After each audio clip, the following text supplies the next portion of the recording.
Y'all, it's AJ Simmons here checking in again with another great interview for you guys. I have Miss Stephanie Richardson Parker here with me today. How you doing, Miss Stephanie? Hi. Hey, thanks so much for having me, AJ. It's exciting. Absolutely, no problem at all. I appreciate you even just having the courage and you know the ability to even join me. So I appreciate you. Yeah. Yep. So let's jump right into it. So I called you on because I see that you're having some success with the masterclass, but also more importantly, I saw that you were kind of having some success with your business, your cleaning company, even before you even, got a hold of my stuff. So I just want to kind of ask a little bit about your background first. So let's just say, what made you get started with a cleaning company in the first place? So I just cut into the chase. I was tired of corporate America. I did the traditional thing, went to school, went to grad school, started working in corporate America, had a couple of layoffs, like a lot of people, and I was working and I just was tired. Like I couldn't, it was physically draining. Right. I didn't have a bad job. I just was kind of over it. And so I was just looking for a business to start. And I'm not one of those people that needs to reinvent the wheel. Like I'm not trying to create the next Facebook or Uber. I wanted something that was kind of already being done and knew money was being made. And I hired a cleaning service before and didn't love the experience. So I thought, well, maybe that's an opportunity for me to start something on my own. Wow. Okay. That's what's up. So you kind of already coming from you weren't really coming from a place of desperation, but more of a place of, you know what, I'm just tired of being boxed in. I feel like there's more out there for me type of deal. Correct. Yep. Okay. So I noticed that you also kind of mentioned in passing in the group that you kind of grew your residential cleaning company because you started off in residential around the 10K a month level. So congratulations on that, first of all. Thanks. And how did you kind of pull that off? So how did that go? So I'll tell you, a lot of trial and error. So when I started the cleaning service, I was working full time. So my husband and I, we were both working full time. And it was hard because I was trying to schedule cleanings and, you don't want people to see you on your business website and you're trying to go into an office and sneak and talk to your cleaners. And so it was hard at first. And my husband was like, you need to come out of work. And which I thought was the dumbest idea ever. Even though I hated work, I was like, me leave work to full-time cleaning? That's preposterous. But he finally convinced me to do it. So I did, and it was hard. Straight up, it was hard. So I really had to do research, go online, try to figure this thing out. I didn't have any experience in cleaning at all. So I didn't know. That's something that people always ask. Well, I don't have any cleaning experience. Should I still do it? I'm glad you mentioned that. Yeah. Yes. So since you said that, how did you get clean? How did you get good at cleaning? How did you build that experience up, basically? So I don't think I'm a good cleaner. I don't really clean. I've hired from the jump, right? So I know enough to be dangerous. And I think for me, what I knew I was catering to someone like me. I was a busy working professional. So I knew what someone like me would want. So I was able to kind of guide the cleaners okay, this is how we need to deliver for this client. So I think I had that in mind because I had the customer in mind first. But you had to learn how to hire cleaners. Right. I don't know. How to find customers. I don't know. But you have to go out there. And I always say with Google and YouTube, everything is figure outable. I don't know if that's a word, but you can figure everything out. Okay, absolutely. I'm with you on that 100%. So being that you build a business at that size, and especially in a residential, because in commercial, I mean, you can do 10K with three accounts, and just put employees in them. But 10K in residential side, that's a lot of different customers. So how did you manage having employees and managing all those employees, all the different growing things? Kind of tell us some things on that. Yeah, so I think for anybody, you have to be organized because like you said, when you have residential, you have a lot of customers. I think you can do 70, 80, 90 cleans in a month. That's a lot. So you have to be very organized. So I always tell people whatever your organizational system is, if it needs to be Google, if you need to have a CRM, if you need to have something that keeps you organized. And like you say in with your commercial systems, you have to have a system that's going to keep everything organized and build in some automation for you, because there's no way you're going to be able to track 80, 90, 100 cleaning a month by yourself. Right. And when you first started off, you did have your job, right? Yes. Okay. So how did you kind of manage that? Because I know you were saying you were basically hiring from the beginning. So how did you kind of manage both? Man, now that I'm even thinking back, it was hard. Like, it was hard. Like, I don't even know how we survived. I mean, I think it helped that both my husband and I were doing it together. So if there was times where I knew I couldn't talk on the phone, or if I couldn't do something, like I would say, hey, you know, ask my husband, can you cover me? And we did a lot of stuff on the weekends. So a lot of jobs, I would say, if they wanted something during the day, I would try to convince them to let us schedule them on the weekends. That way I knew that I could be around, or if I had to go to the client's house to help or talk to the client, I could be there, because I couldn't do it during the day. So those were some of the workarounds that I did. Absolutely. Okay. Now I got a shameless plug somewhere in here, right? Yeah. So, and I want to ask you, being that you were kind of already at that six-figure level as far as your revenue, you bought into the masterclass after you already hit that. So how in the world was, the stuff that I was able to offer in that masterclass, and CJ as well, I got to give him this credit. Yeah. The things that we were able to offer in that masterclass, how was that able to help you even at that level? So I think, let me just point this out. I think I've said this in the group. I don't buy classes and courses. Like, that's not really my thing. I think a lot of them are a lot of fluff, and I'm more of a person that needs, like, step 1, do this, step 2, do that. And so I spent a lot for residential. There was a lot of things I had to figure out on my own, and I wasted a lot of money throwing this trial and error. So for the commercial side, I didn't want to do that.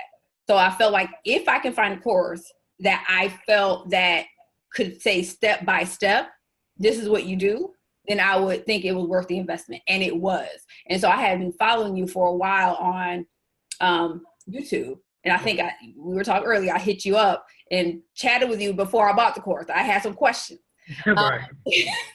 And so after speaking with you, I felt like, okay, there are just certain things that I maybe could figure out, but it probably is going to cost me a lot of time and money. And I don't want to lose both. So let me just put the money into this, and you can save me a lot of time, which you did.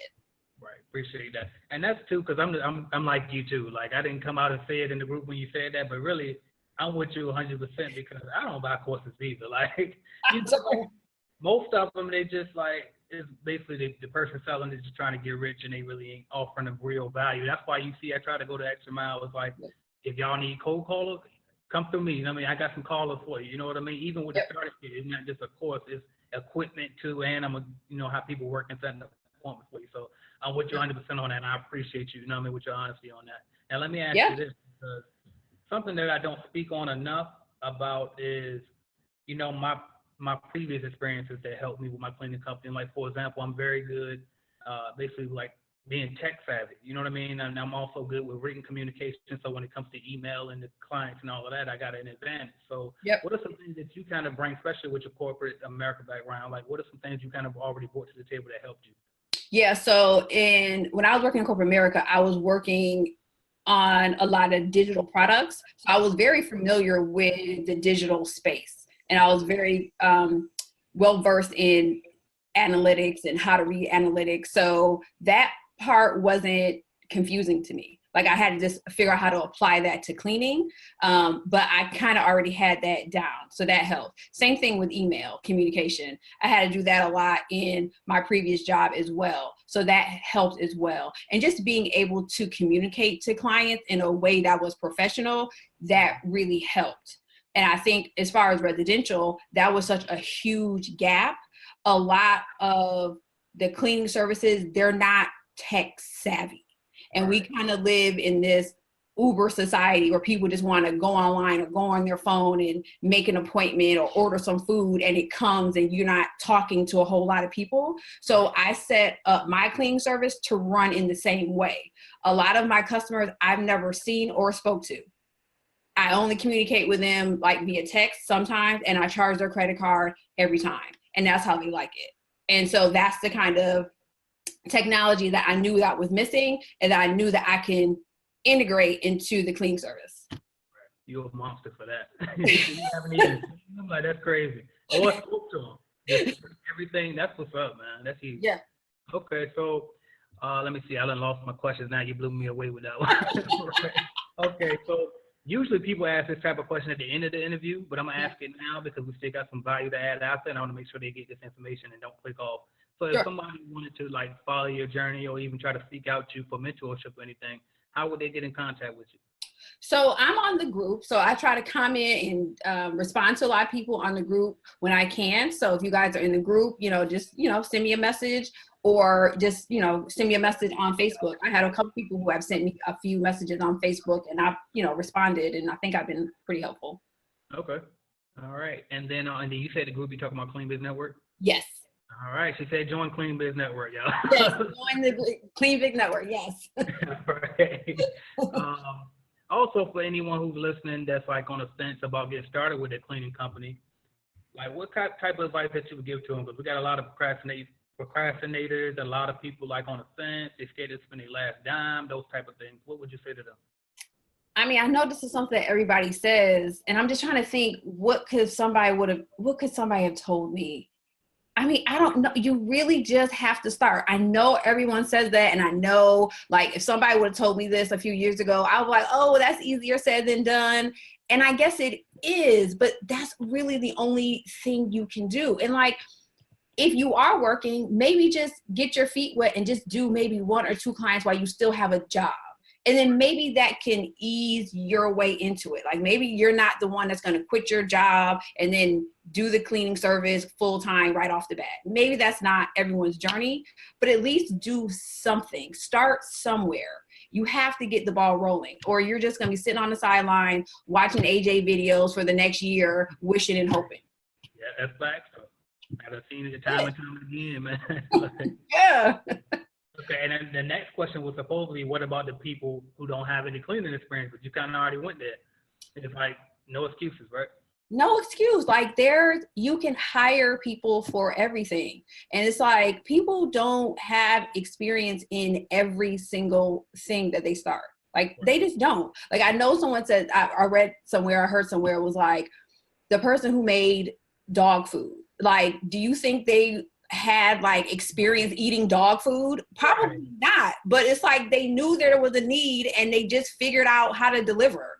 So it's like you don't have to have experience in everything. You just have to know enough and then hire somebody who has that experience. Right. Okay. Now, before I ask my last question, I want to take a time to shout your husband out because he played a vital role in your company as well, right? Yeah. So my husband, he like I said, he was the one who like told me you need to leave work. And I was so scared. And like every day he would be telling me like, did you put in your 2 weeks notice? Did you put in your 2 weeks notice? And I was so scared to do it. And so big shout out to him. And even now, like before I joined the masterclass, we were able to get a few contracts because my husband is a beast at emails. Okay. So like at night and on the weekends, he is cold emailing people. And we've gotten a few clients because of that. So he definitely helps me out. And if I'm like right now, like I can't answer phones. So like my husband's gonna be like, okay, I'll take a lunch, I'll answer phones now. So he definitely helps out. That's what's up. And then my final question was, after it's all said and done, you build your cleaning company, you do anything else that you plan on doing, like what is your legacy that you kind of want to leave behind? What is all of this about? So for me, like I want to just be an example of someone who has learned that you don't have to have a job. And I just want to say, there's nothing wrong with a job, right? But I think, you and I are on the same page that you can't leave a job to your family. Right. And I want to have a legacy of something that can be generational wealth. And I think in our community, that's not something that's kind of talked about. So if I can kind of break that system in my family, because everyone in my family has a job, again, no shade, but when I was stepping out to say like, hey, I want to start a business, people thought I was crazy. And I'm like, well, damn, when you look at, the Trumps of the world and all these people, do you think Trump is telling his kids how to get a job? No. Or do you think he's telling them you be a boss and then you could take, you know, the legacy that my grandfather built and you be your own boss? And it's like, why don't we take that same approach? So anyway, a long tangent to say that I just want to kind of be someone who kind of broke that family tradition and did her own thing. Right. That's what's up. You killed it, Stephanie. So, I mean, I ran out of questions. You murdered them all. We really appreciate you coming up here. And actually, I think, I'm not sure. I might be wrong on this. If I'm wrong, I'll edit this out. But do you have a podcast? I thought you had a podcast. So I'm working on my YouTube channel. And again, that was something that I learned in the masterclass. Okay. So just about branding myself a little bit better as just someone who, just like you, like someone who has a message and who has done something different, I guess, outside of the traditional, like getting a job. So I'm starting my YouTube channel. I'm telling you, I don't know how you do it. I don't like recording myself on video. I don't either. Right? I can't stand it. Like, I've recorded them and I'll look back and I'm like, oh, I sound so stupid. Right. Like, why did I say that? That's how we feel, yeah. But I promise you don't. Put it out there anyway. Yeah, so anyway, so I'm working on that, and then I'm going to strip the audio out of the videos that I do and put it onto a podcast. Okay, that's what's up. That's what's up. All right, Stephanie, we appreciate you. We're going to come find your YouTube channel. Do you have the name for it yet? Or? So, no, I don't have it yet, but if you guys want to, I'll post it on my website, and I do have that, so I'll plug that. So my website is just my name, so it's StephanieRichardsonParker.com. So once I have like my YouTube and podcast, I'll put all the information there. Okay, cool. And anytime you want to get that information as well, I'll also share that in the comments of this video on YouTube. So okay, sounds good. Thanks, Stephanie. You have a good one. All right, bye, guys. All right.